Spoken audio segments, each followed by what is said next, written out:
To understand the basic needs of your citizens, you need only look in the mirror. Like you and me, there are a few important things they need to live healthy, happy lives. That includes electricity, water, and sanitation. With these systems in place, everyone in your city has a shot at living their best life. Let's take a look at electricity. When laying roads, you also install low-voltage underground cables that supply electricity to homes, offices, and shops. These cables plug into transformer stations. Transformer stations are also connected to the high-voltage power lines streaming from your city's power plants. They act as a junction where low-voltage cables and high-voltage lines link up. Together, they form the grid that pumps electricity right across your city. There's one drawback. Power lines and electric cables can only carry so much electricity. When demand increases, they can max out, creating a bottleneck. Keep the grid humming by evenly spreading electricity connections around your city. You can also build power lines to import electricity from neighboring cities.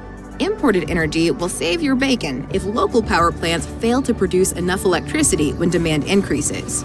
It will, too. Expect spikes when the thermostat drops and everyone dials up their heaters. Hot weather will cause spikes too, as people flick on air conditioners, fans, and ice machines at the same time. Your power plants might produce more electricity than your city needs. When that happens, you can export it to your neighbors. While this can offset production costs, think it through. By storing excess electricity in emergency battery stations, you have nothing to worry about when demand rises. Emergency battery stations help your city get the most out of solar power plants. Battery stations power the city at night when the plant isn't producing electricity and recharge when they operate during the day. Of course, solar is just one renewable energy source. You can build wind, water, and geothermal power plants too. Fossil fuels are another way to power your city. Or you can go nuclear. Let's talk water and sanitation.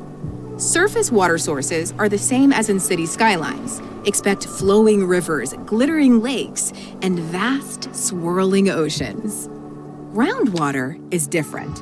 These underground reservoirs replenish over time, so they can run dry if they're drained at a faster rate than they're refilled. They're also susceptible to ground pollution. When they're contaminated, dirty water is pumped into your city's freshwater system. That's bad on every level, mainly because decontamination takes a long time.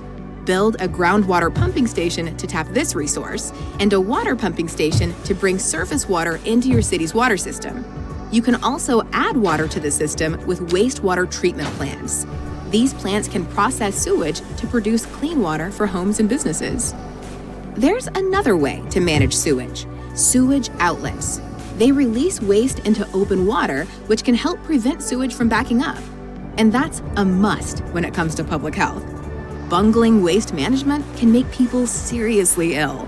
That's why you want to keep sewage outlets well away from pumping stations. How can you balance the very human needs of citizens with your ambition as a city builder? It's simple. Imagine living your life down there, day in and day out.